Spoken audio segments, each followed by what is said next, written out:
સંકીર્ણ 3 જુઓ. પહેલો પ્રશ્ન, નીચેના દરેક ઉપપ્રશ્નો માટે 4 પર્યાયો આપેલા છે, તેમાંથી યોગ્ય પર્યાય પસંદ કરો. એક એક જોતા જઈએ. પહેલું, અનુક્રમે 5.5 સેન્ટીમીટર અને 3.3 સેન્ટીમીટર ત્રિજ્યા ધરાવતા બે વર્તુળો પરસ્પર સ્પર્શે છે, તો તેમના કેન્દ્રો વચ્ચેનું અંતર કેટલા સેન્ટીમીટર છે? બે વર્તુળો આપ્યા છે, પણ આપણને એમાં એવું કીધું નથી કે બાહ્યસ્પર્શી છે કે આંતરસ્પર્શી. એટલે અહીંયા આગળ આપણે બંને શક્યતા વિચારીને પછી જવાબ લખવાનો. તો 5.5 અને 3.3 જો બાહ્યસ્પર્શી હોય તો સરવાળો થાય, તો એ બેનો સરવાળો, આ બેનો સરવાળો 5.5 પ્લસ 3.3 એટલે 8.8. અને જો અંતઃસ્પર્શી હોય તો ત્રિજ્યાઓની બાદબાકી 5.5 માઇનસ 3.3 એટલે 2.2. એટલે આપણો જવાબ આવે ડી, 8.8 અથવા 2.2. બીજું જોઈએ. પરસ્પર છેદતા બે વર્તુળો એકબીજાના કેન્દ્રમાંથી પસાર થાય છે. જો તેમના કેન્દ્રો વચ્ચેનું અંતર 12 સેન્ટીમીટર હોય તો પ્રત્યેક વર્તુળની ત્રિજ્યા કેટલા સેન્ટીમીટર છે? હવે અહીંયા આકૃતિ બરાબર ધ્યાનમાં લેજો. પરસ્પર છેદતા બે વર્તુળો એકબીજાના કેન્દ્રમાંથી પસાર થાય છે. ધારો કે આ પહેલું વર્તુળ, આ તેનું કેન્દ્ર. હવે બીજું વર્તુળ એ પહેલાં વર્તુળના કેન્દ્રમાંથી, અને આ પહેલું વર્તુળ બીજા વર્તુળના કેન્દ્રમાંથી, એકબીજાના કેન્દ્રમાંથી પસાર થાય છે. એટલે કે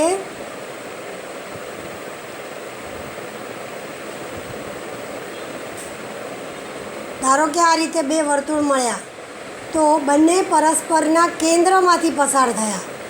એટલે કે પહેલાં વર્તુળનું કેન્દ્ર અહીંયા અને બીજા વર્તુળનું કેન્દ્ર અહીંયા, અને તેના કેન્દ્રો વચ્ચેનું અંતર 12 સેન્ટીમીટર હોય તો પ્રત્યેક વર્તુળની ત્રિજ્યા કેટલી હશે? તો જો આ અંતર એટલે દરેક વર્તુળની ત્રિજ્યા થઈ ગઈ.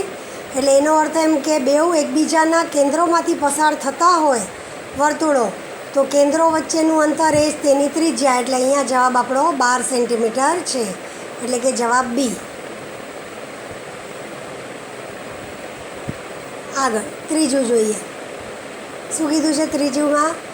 એક વર્તુળ એક સમાંતરભુજ ચતુષ્કોણની બધી બાજુઓને સ્પર્શતું હોય તો તે સમાંતરભુજ ચતુષ્કોણ ખાલી જગ્યા હોવો જોઈએ. આ વિધાનની ખાલી જગ્યામાં યોગ્ય શબ્દ લખો. 4 પર્યાય આપ્યા: લંબચોરસ, સમભુજ ચતુષ્કોણ, ચોરસ અને સમલંબ. શું કીધું? એક વર્તુળ એક સમાંતરભુજ ચતુષ્કોણની બધી બાજુને સ્પર્શતું હોય. એટલે ધારો કે એક વર્તુળ આપ્યું અને એમાં આ વર્તુળ સમાંતરભુજ ચતુષ્કોણની બધી બાજુને સ્પર્શે.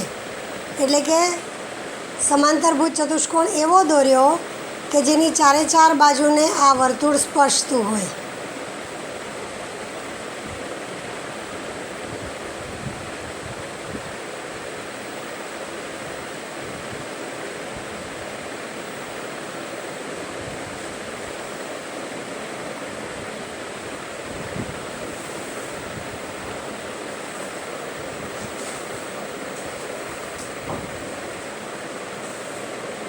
ધારો કે આ રીતે 4 બાજુને સ્પર્શતું વર્તુળ હોય તો આપણને એમ કીધું છે કે આ 4માંથી આ સમાંતરભુજ, એટલે સમાંતરભુજ તો છે જ, સામસામેની બાજુઓ સમાંતર અને સામસામેની બાજુઓ એકરૂપ.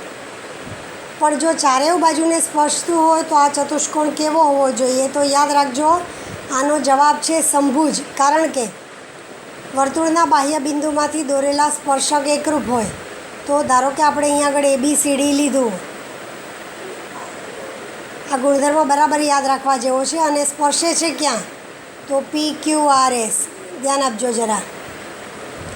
તો AP બરાબર AS થાય, BP બરાબર BQ થાય, CQ બરાબર CR થાય અને DR બરાબર DS થાય.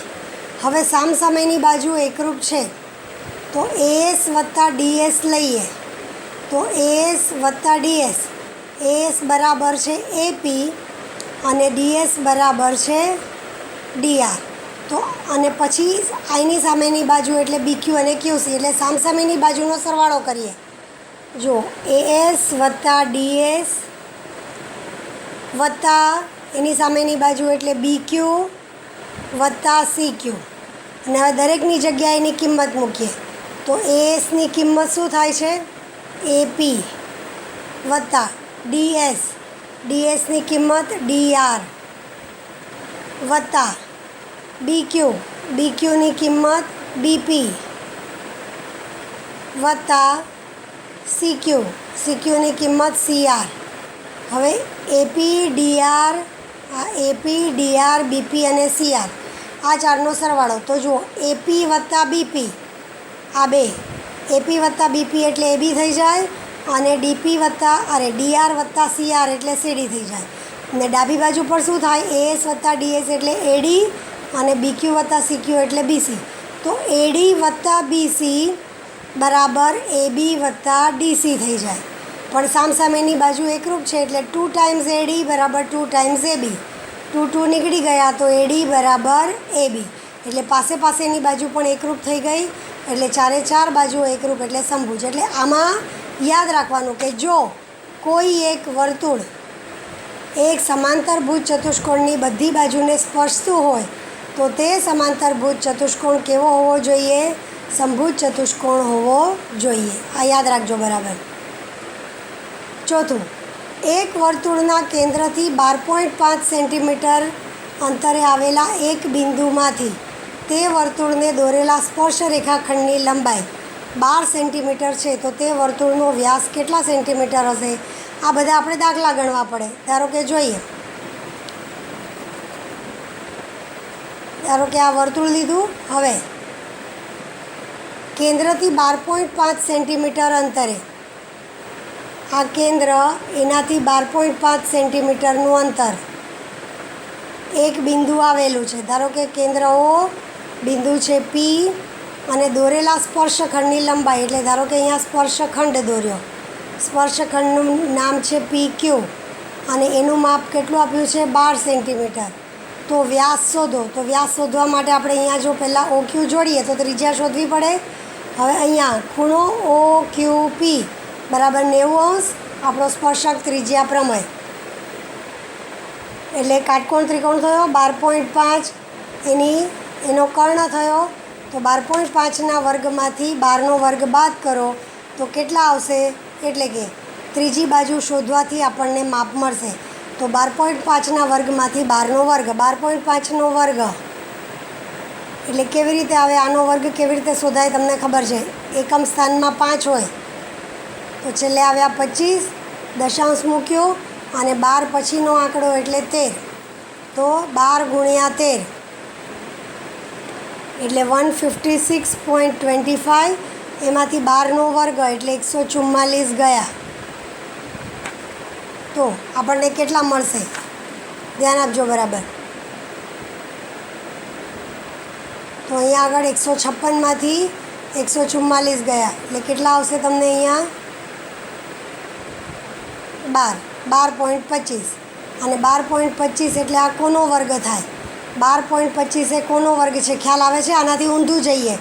25નું વર્ગમૂળ 5, એક દશાંશ મૂકો અને 12 કેવી રીતે મળે? કઈ સંખ્યા પછીનો આંકડો ગુણીએ? જેમ આપણે 12 ગુણ્યા 13 કર્યા તો 3 ગુણ્યા 4 કરીએ તો 12 મળે. એટલે એનો અર્થ એમ કે આ 3.5નો વર્ગ છે. તો 3.5 શું થશે? એની ત્રિજ્યા. અને 3.5 ત્રિજ્યા એટલે આપણો વ્યાસ કેટલો થાય? 7. એટલે આપણને અહીંયા આગળ જવાબ મળશે 7 સેન્ટીમીટર. તો આ રીતે આપણે દાખલા કરતા જવાના. પાંચમું, એકબીજાને બહારથી સ્પર્શતા બે વર્તુળોના વધારેમાં વધારે કેટલા સામાન્ય સ્પર્શક દોરી શકાય? બહારથી સ્પર્શતા બે વર્તુળો, ધ્યાન આપજો. આ એક વર્તુળ અને આ બહારથી સ્પર્શતું બીજું વર્તુળ. આને વધારેમાં વધારે કેટલા સામાન્ય સ્પર્શક દોરી શકાય? તો જો આ એક સ્પર્શક, એવી જ રીતે નીચેથી આ બીજો સ્પર્શક અને બંનેની વચ્ચેથી એક આ ત્રીજો સ્પર્શક. કેટલા સ્પર્શક થઈ ગયા? 3. એટલે 3 સ્પર્શક દોરી શકાય છે.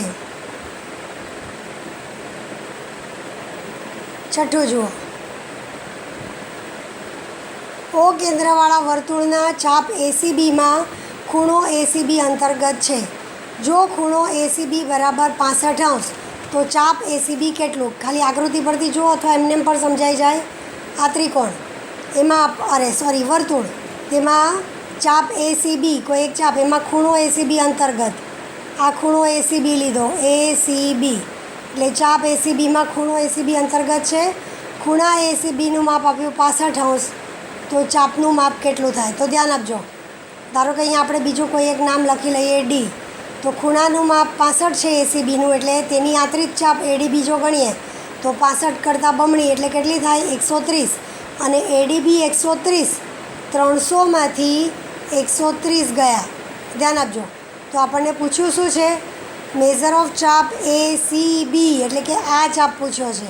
તો 360માંથી 130 ગયા, તો જવાબ આવે 230°. જો એસીબીમાં આંતરિક ચાપનું માપ 130 અને મેઝર ઓફ ચાપ એસીબી બરાબર 360માંથી 130 ગયા, એટલે 230. તો અહીંયા જવાબ ડી. તો આ પ્રમાણે આપણને રીત કરતાં આવડવી જોઈએ. 7મું, એક વર્તુળની જીવા એબી અને જીવા સીડી પરસ્પર વર્તુળના અંતર્ભાગમાં બિંદુ ઈમાં છેદે છે. આ 7મું આપણને નથી, આપણે કેન્સલ કરેલું છે. તમારી ચોપડીમાં જુઓ, કારણ કે જેટલો ભાગ આપણે સેલ્ફ સ્ટડીમાં કાઢ્યો છે એમાંનું જ આ એક સવાલ છે, એટલે 7મું નથી. એટલે હવે 8મું જોઈએ. ચક્રીય ચતુષ્કોણ એબીસીડીમાં ખૂણા એના માપના બમણા એ ખૂણા સીના 3 ગણા જેટલા છે. તો ખૂણા સીનું માપ કેટલું? ધ્યાન આપજો બરાબર. ખૂણા એના માપના બમણા એ ખૂણા સીના 3 ગણા જેટલા છે. તો ખૂણા સીનું માપ કેટલું? એટલે કે 2 ટાઈમ્સ એંગલ એ બરાબર સીના 3 ગણા, 3 ટાઈમ્સ એંગલ સી, બરાબર. આટલું આપણને આ એક સંબંધ આપી દીધો. હવે એ અને સી ચક્રીય ચતુષ્કોણ છે. જુઓ કેવી રીતે છે, એક છોડીને એક અક્ષર. તો એ અને સી એ તેના સમ્મુખ ખૂણા થાય. તો સમ્મુખ ખૂણાનો સરવાળો 180. એ વત્તા સી બરાબર 180.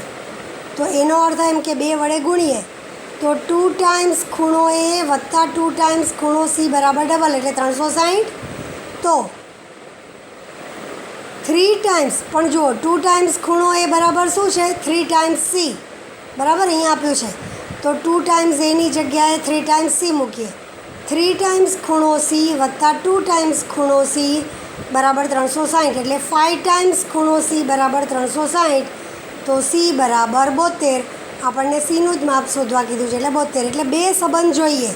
આ એક સંબંધ અને સમ્મુખ ખૂણા છે તો પૂરક કોણ, અને એના ઉપરથી આપણે આ માપ શોધવાનું. 9મું, એક જ વર્તુળ પર બિંદુ એ બી સી એવી રીતે આવેલા છે કે ચાપ એબી બરાબર ચાપ બીસી બરાબર 120.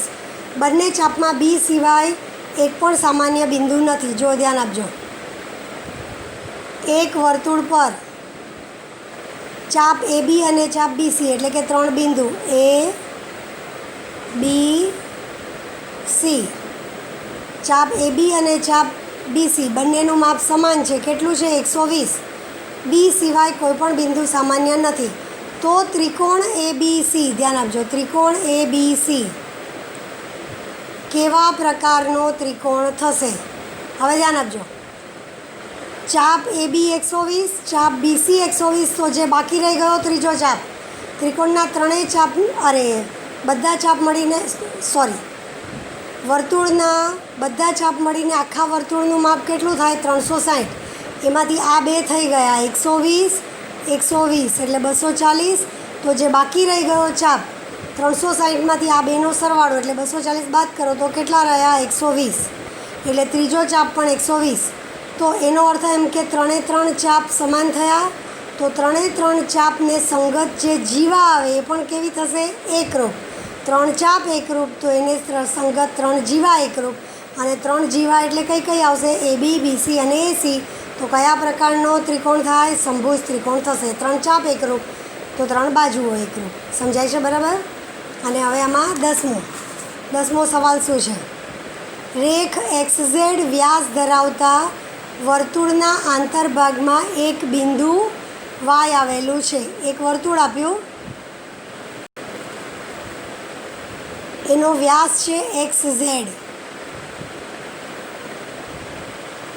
ઝેડ વ્યાસ, એટલે કેન્દ્રમાંથી પસાર થાય. એના આંતરભાગમાં એક બિંદુ વાય, આ વર્તુળના આંતરભાગમાં ક્યાંય પણ કોઈ એક જગ્યાએ બિંદુ વાય છે. તો નીચેના પૈકી કેટલા વિધાનો સાચા? આમાંથી કયા કયા વિધાન સાચા છે? પહેલું વિધાન, ખૂણો એક્સ વાય ઝેડ લઘુકોણ હોય તે શક્ય નથી. એટલે એક્સ વાય ઝેડનું માપ કીધું છે, એટલે પહેલાં તો આપણે દોરી દઈએ એક્સ વાય ઝેડ. બરાબર. તો આ કયું હોઈ શકે આપણે એ જ શોધી લઈએ, એટલે બાકીનું આગળ આપણે જોવાનો સવાલ જ નહીં રહે. હવે એમાંથી આપણને છેલ્લે જવાબમાં શું આપ્યું? એક્સ વાય ઝેડ લઘુકોણ શક્ય નથી, બીજું એક્સ વાય ઝેડ કાટકોણ શક્ય નથી, એક્સ વાય ઝેડ ગુરુકોણ છે, અને ચોથું એક્સ વાય ઝેડના માપ સંબંધી ચોક્કસ વિધાન કરી શકાય નહીં. અને હવે જવાબમાં શું કીધું? ફક્ત એક જ જવાબ, એક જ વિધાન સાચું. બીમાં કીધું ફક્ત 2 વિધાન સાચા, સીમાં કીધું ફક્ત 3 વિધાન સાચા, અને ડીમાં કીધું કે બધા જ વિધાન સાચા. તો હવે ધ્યાન આપો, આપણે વાયને ખૂણા વિશે જ જોઈ લઈએ. ધારો કે આને લંબાવી એક્સ વાયને, આપણે આવો પ્રમેય કર્યો છે, ધ્યાન આપજો. તો ખૂણો એક્સ, અને અહીંયા આગળ નામ આપી દીધું ડી. ખૂણો એક્સ ડી ઝેડ બરાબર 90 થાય, અર્ધવર્તુળમાં અંતર્ગત કોણ. અને ખૂણો એક્સ વાય ઝેડ એ તેનો બહિષ્કોણ થશે. બહિષ્કોણ એ તેના અંતઃસમ્મુખ કોણ કરતાં મોટો, એટલે જો ખૂણો એક્સ ડી ઝેડ 90 તો આ એના કરતાં મોટો, એટલે કયો થાય? ગુરુકોણ. તો ગુરુકોણ હોય તો લઘુકોણ હોય એ શક્ય નથી, સાચું. કાટકોણ હોય એ પણ શક્ય નથી, સાચું. ગુરુકોણ છે એ સાચું. અને ખૂણો એક્સ વાય ઝેડના માપ સંબંધી ચોક્કસ વિધાન કરી શકાય નહીં, એ ખોટું. ચોક્કસ વિધાન આપણે કરી શકીએ છીએ. એટલે કેટલા વિધાન સાચા છે? ફક્ત 3 વિધાન સાચા છે. એટલે અહીંયા આગળ જવાબ આવશે ફક્ત 3, કારણ કે ખૂણો ગુરુકોણ છે, એટલે ઉપરના 3 વિધાન સાચા. એટલે આ પહેલો દાખલો અહીંયા આગળ પૂરો થઈ ગયો. બાકીના તમે લિંકમાંથી જુઓ છો એ પ્રમાણે જોઈ લેજો. Thank you.